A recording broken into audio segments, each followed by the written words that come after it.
I never imagined my life would get entangled with someone like Damian Carlisle, the kind of man whose name made boardrooms go silent, whose face belonged more on magazine covers than in the warm morning light beside me. He was the CEO of Carlisle International, heir to a corporate empire, a man wrapped in secrets, power, and unshakable control. And I was just a temp. I was working reception at a private art gala downtown, hired last minute to replace someone who'd quit an hour before the doors opened. My shoes were too tight, my name tag was smudged, and I was sweating through a blouse I couldn't afford to ruin. I wasn't supposed to speak to the guests. That had been made clear. Smile, nod, disappear, they told me. And I did, until Damien walked in. There was nothing especially flashy about him. No expensive watch thrown in your face. No loud greetings. But the room shifted when he entered, like the air itself had been warned to behave. His eyes met mine once, briefly, and in that single second, I felt exposed. Not in a vulnerable way, but as if he saw through all the parts of me I tried to hide. The nerves. The exhaustion. The defiance. I didn't expect him to speak to me.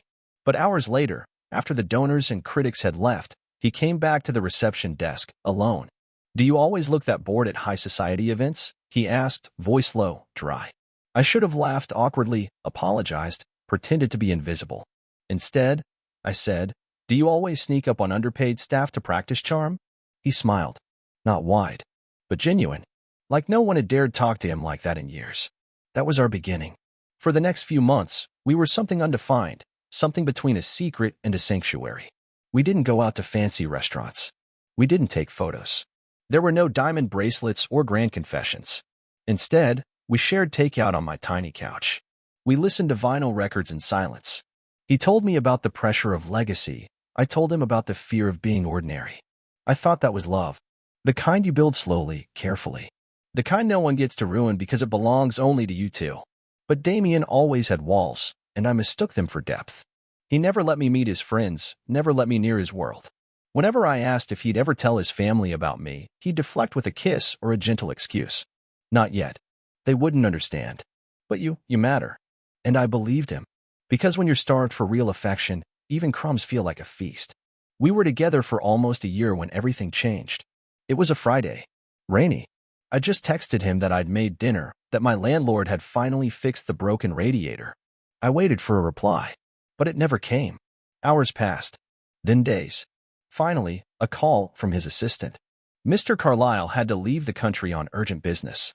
He won't be reachable for the foreseeable future. No explanation. No goodbye. No apology. He was just gone. I told myself maybe he'd reach out. That maybe he'd explain. But weeks turned to months, and reality sank in like ice through the floorboards. Damian Carlisle had never planned to stay. And by the time I accepted that, I was already pregnant. When I saw the second pink line, I didn't scream. I didn't cry. I just stood there in my tiny bathroom, holding a $6 test from the drugstore like it was a grenade. I took 3 more. All said the same thing. I was pregnant. With Damian Carlisle's child. No, with children. I didn't know it yet, but I was carrying twins. My first instinct wasn't joy. It was fear pure, suffocating fear. I had no savings. No partner. No safety net. And the father?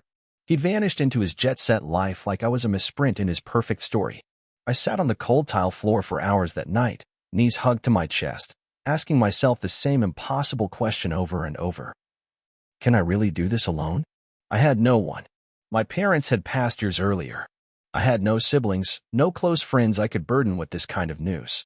And the only man I could tell had made it abundantly clear, without even saying it, that I no longer existed in his life. I stared at my phone for days, hovering over his number, imagining what I'd say. Hi, remember me? The woman you disappeared on? You left behind 2 little reminders. But I never called. Because deep down, I knew. If he wanted to be in my life, in their lives, he would have stayed. So I made a decision. I wouldn't tell him. Not out of spite. Not because I wanted revenge. But because I refused to let my children be born into a world where they were an obligation, a footnote, or a scandal waiting to happen. If he didn't choose us, then he didn't deserve us. I quit my job the following week. The morning sickness had gotten unbearable, and pretending to be fine in front of clients was exhausting. I took a part-time remote gig doing data entry. It paid pennies, but it kept me afloat. The next 9 months were a blur of quiet panic and small triumphs. I learned how to cook nutritionally with a grocery budget of $30 a week. I visited free prenatal clinics where nurses smiled kindly and pretended not to notice my trembling hands. I bought second-hand baby clothes and bundles from thrift stores and kept them folded in an old dresser drawer. There were nights I broke down completely. Nights where I lay awake, one hand on my stomach, whispering, "I don't know how we'll make it, but I swear, I'll love you enough for both of us." And when I found out I was having twins, I laughed. Not because it was funny, but because life didn't just give me one mountain to climb. It gave me two. Two little hearts. Two futures to protect. Two reasons to never give up. I named them in my head before they were even born, and I promised them this. They would never feel abandoned. Not like I did. The day my daughters were born, the sky was gray and angry. Rain lashed the hospital windows as if the universe wanted me to feel how alone I really was. I arrived at the emergency room by taxi, clenching my teeth through the contractions because I couldn't afford an ambulance. I had packed a small duffel bag the night before, filled with the bare essentials, 2 tiny onesies, an old bathrobe, a few diapers donated from a local shelter. There was no hand to hold. No one pacing nervously in the hallway. Just me, biting back pain, refusing to cry because no one would be there to wipe my tears anyway. The labor was long, unforgiving. And then, they came. 2 perfect girls. Healthy, loud, alive. I named them Alara and Lyric. Names I had whispered to them in the dark during those terrifying months of uncertainty. Names no one could take from them. Names that carried hope. When the nurse placed them on my chest, everything else disappeared. The betrayal, the fear, the silence from Damien Carlisle. None of it mattered, because I had them. And for the first time in what felt like years, I wasn't empty. But reality hit hard the moment we were discharged. There were no flowers, no welcome home. Just a leaky apartment with unreliable heat and stairs too narrow for a stroller. I spent those first few weeks running on fumes, living off crackers and cold tea, waking every 2 hours for feedings, trying to soothe 2 crying infants with one set of arms. There were moments I genuinely thought I might collapse. My body still healing, my mind unraveling, sleep-deprived, alone, and constantly calculating if the baby formula would last another 2 days. And yet, somehow, I kept going. Then, one afternoon, as I stood in line at the pharmacy trying to decide whether to buy medicine for my fever or diapers, an older woman behind me noticed the twins. She smiled gently, then said, "You're doing this alone, aren't you?" I froze. I nodded, cautiously. She reached into her purse and handed me a $100 bill. I raised 3 on my own. "You remind me of who I used to be." I wanted to decline. I really did, but I didn't. Because for once, someone saw me. After that, kindness started to appear in unexpected places. A neighbor left a bag of groceries at my door. A nurse from the clinic offered free babysitting 1 night a week so I could sleep. Even the grumpy landlord fixed the heater without charging me. It wasn't much, but it reminded me I wasn't broken, just bent. And the world hadn't forgotten me entirely. 5 years passed. 5 long, relentless, beautiful years. Alara was fierce and observant, always asking questions with eyes too wise for her age. Lyric was gentler, dreamier, humming to herself as she colored in the corners of the apartment walls. They were different, but they were mine. I built a life around them. A quiet life. A small life. But ours. I worked nights from home and picked up weekend shifts at a bookstore downtown. I never had enough money, never enough time, but I had enough love. That, I thought, was what mattered most. Until the day the past walked right back into my life, wearing a $1,000 suit and the same unreadable expression that used to make my heart stop. It happened by accident. The bookstore was hosting a business book launch, some high-profile author, all sharp angles and Wall Street charm. I almost didn't volunteer for the event, but we needed the extra money. The girls were in preschool, I had a sitter, and I told myself it was just another shift. Until I saw him, Damien Carlisle, standing by the coffee table, surrounded by interns and press, effortlessly commanding the room like a king who never left his throne. My heart dropped into my stomach. He hadn't changed much. A few faint lines near his eyes, perhaps a colder edge to his jaw, but still the man who once kissed me like I was air after drowning. He didn't recognize me. Not at all. I stood just a few feet away, in plain sight, clipboard in hand, hair pulled back, and he didn't blink. It was surreal. To be invisible to the man who once touched every corner of my life.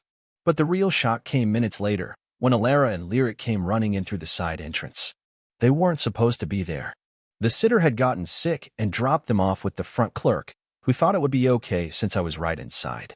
I turned just in time to see the girls laughing, twirling between the shelves, and Damien's eyes landed on them. I froze. He stared for a beat too long, tilted his head, and then he looked away. Just looked away, as if they were any other children, as if his blood wasn't running in their veins. I felt something sharp twist inside me. He had no idea, and somehow that hurt more than if he had stared me down and walked away. I hurried the girls out, muttering something about a family emergency. My hands were shaking so badly I could barely get the stroller down the stairs. That night, I sat on the floor while they slept, trying to make sense of the storm in my chest. He had been inches from his daughters, and he'd seen nothing. No spark of recognition, no flicker of connection. I could have told him. I could have walked up, said, "Those are yours." But I didn't, because deep down, I needed to know more first. I needed to know if he deserved to know them. After that day at the bookstore, I couldn't shake him from my thoughts. Not because I missed him, but because seeing him so close to the girls, so unaware, had reopened a wound I thought I'd already buried. It made me question everything. Had I been wrong to keep them from him? Or had I protected them from a man who could abandon people without a second glance? I didn't want answers at first, but I couldn't help myself. So I started searching. It began small, typing his name into Google like a teenager with a crush. Just headlines and business articles, a few polished interviews, press photos from charity events. Damien Carlyle, the brilliant CEO, the visionary leader, the eligible bachelor. But then I found something else. A news snippet, dated almost exactly 5 years ago. Carlyle family emergency delays merger talks, tragedy strikes heir to empire. I clicked it, breath caught in my throat. His father had died. A sudden heart attack. No warning. Damien had inherited full control of Carlyle International overnight, while also reportedly grappling with a private mental health crisis. The article hinted at a breakdown, a full disappearance from the public for months. That was the same month he disappeared from my life. I kept digging. Found a charity gala from a year later, where he made his first public appearance since his father's passing. He looked thinner, pale, hollow-eyed. Nothing like the man I remembered. Nothing like the man who stood so confidently at the bookstore. And then, I stumbled on something that made my heart stop. A leaked email exchange. Corporate gossip at the time. Damien had sent a resignation letter, only to retract it 2 weeks later. In the email, he'd written, "I lost someone I loved, and I couldn't be there for her. I couldn't protect her from my family. So I ran." I reread it again and again, as tears blurred the screen. He hadn't just left for business. He left because his father died. Because grief swallowed him whole. Because someone, maybe even someone in his family, had tried to keep him from me, and he broke under the pressure. And maybe, just maybe, he hadn't stopped loving me. But still, he never came back. He never searched, never called, never tried to explain. Whatever his reasons were, they hadn't included me, or the children he never even knew existed. That truth hit harder than betrayal, because now I wasn't sure whether I was keeping the girls from their father, or from a man who might have loved them if he'd only known. I didn't sleep that night. I just watched them breathe, curled up in the same blanket, cheeks pressed together. Would they want to know him? Would they forgive me if I didn't try? Or hate me one day for keeping the truth locked away? Something shifted in me. For 5 years, I had protected them with silence. But silence was no longer safety. It was a prison, and I was ready to break free. I didn't want to text him. Not after 5 years. Not after what we'd both become in the silence between us. But calling felt impossible. Too intimate. Too sudden. So I stared at the blinking cursor in my message box for what felt like hours, typing and deleting the same sentence. "We need to talk. It's important. About something from 5 years ago." I had sinned. The response came faster than I expected. "Who is this?" And just like that, I felt 15 again, small, foolish, exposed. But I typed his name. Mine. Added, "I wouldn't be reaching out if this weren't serious. Please. Just meet me. 1 hour." To my surprise, he agreed. A coffee shop on the edge of the city. Quiet. Private.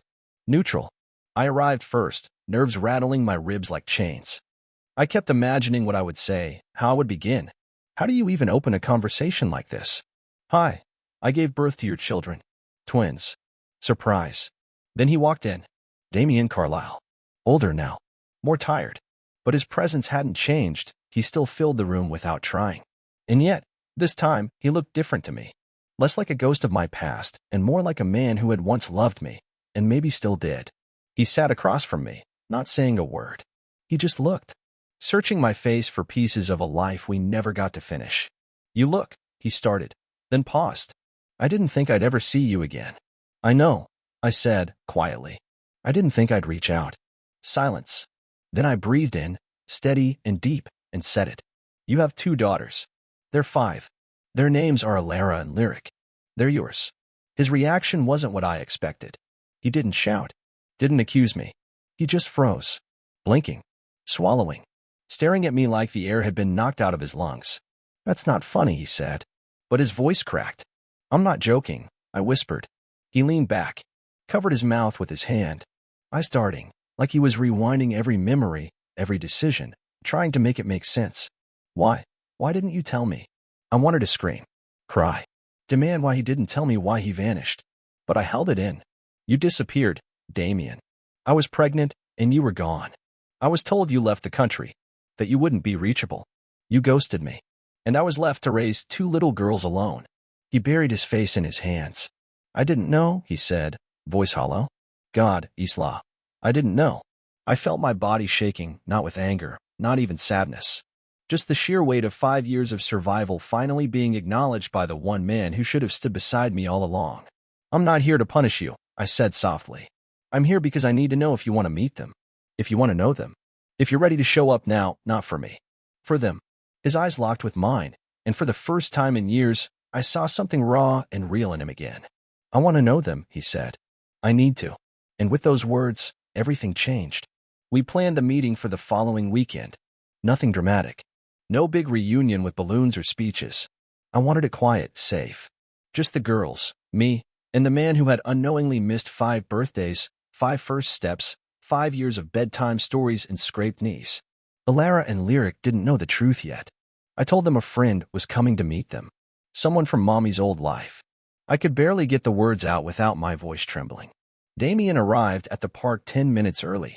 He wore jeans and a soft navy sweater, nothing like the 3-piece suits he was known for. He looked nervous, terrified, even, like a man about to step into a room that might devour him. When the girls spotted him from the swings, they looked up at me. "Is that him?" Alara asked, tilting her head. I nodded. He approached slowly, unsure of what to say, what to do with his hands. Lyric was the first to smile. "Hi," she said softly, clutching her stuffed fox.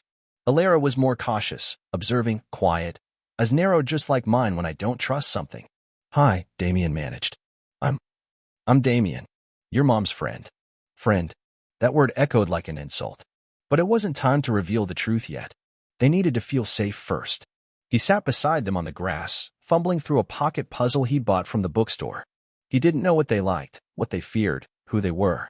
And watching that realization hit him was almost unbearable. He tried to joke, to laugh, but the girls didn't know how to respond to him. They weren't rude, just distant. Because to them, he was a stranger. And to him, they were a miracle wrapped in guilt. By the end of the hour, Lyric was sitting beside him, letting him read her a picture book. Alara stayed close to me, arms crossed, but listening. When we said goodbye, Lyric gave him a shy hug. Alara simply said, "Bye." I could see the ache in Damien's eyes. The quiet devastation of a man realizing he couldn't reclaim what time had stolen. "They're amazing," he whispered to me after they left. "I don't deserve them." I looked at him and said the only thing that felt true. "Maybe not. But that doesn't mean they don't deserve to know who you are and that you're trying now." He nodded. Silent. Heavy. That night, Alara asked the question I'd been dreading. "Is Damien our dad?" I paused. The truth caught in my throat like glass. "Yes," I said softly. "He is." She didn't say anything, just looked out the window at the moonlight brushing across the floor. "I thought so," she whispered. And that's when I knew this story wasn't over yet. After the truth came out, the girls didn't ask many questions. They didn't throw tantrums. They didn't cry. But something in the air shifted, especially with Alara. She became quieter, more withdrawn.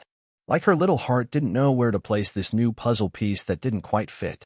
Damien didn't disappear this time. In fact, he did the opposite. Every week, he showed up, even when the girls didn't seem eager to see him. He'd bring books, art kits, tickets to puppet shows. But mostly, he brought time. Uninterrupted, patient, present time. And for a man who would spend his life delegating affection and outsourcing emotions, that was something. I watched him kneel in the grass and let Lyric braid his hair with plastic barrettes. I saw them spend 45 minutes helping Alara fix a Lego tower she deliberately knocked over 3 times in a row, just to test him. Each week, the cracks began to soften. One Sunday, Alara asked if he could stay for dinner. That night, she told him about her dream of becoming an astronaut. He looked at her like she'd invented space itself. It wasn't perfect. He still stumbled. Asked questions a present father would already know. Missed small emotional cues. Sometimes I caught him staring into space, overwhelmed by guilt, and I knew he was mourning the years he couldn't get back. One night, as we cleaned up after dinner, he finally said it. I wanted to come back. After my father died. But everything fell apart. I was drowning, Isla. And by the time I could breathe again, I thought you'd moved on. I thought I'd ruined it beyond repair. I didn't interrupt, because there was nothing he could say that would undo what was done. But I want to earn this, he added. I want to earn them, not as a second chance, but as a man who won't run this time. It wasn't an apology. It was a promise. And maybe that was what we needed more than anything. It took months. Seasons changed. The girls' birthdays came around. He asked to help plan it. They said yes. He brought a telescope for Alara, a music box for Lyric, but he didn't try to be the center of it all. He stood to the side, clapped when they smiled, cried quietly when Alara called him Dad for the first time. We're not together, not romantically, but we're present. For them, for each other, in a strange, evolved way that defies labels. And maybe that's what real love looks like sometimes, not the fairy tale we imagined, but a harder, more honest kind. He didn't get to be there when they took their first steps, but now he's here for every step forward. And I no longer walk alone. We're a family, not because it was easy, but because, in the end, we chose each other.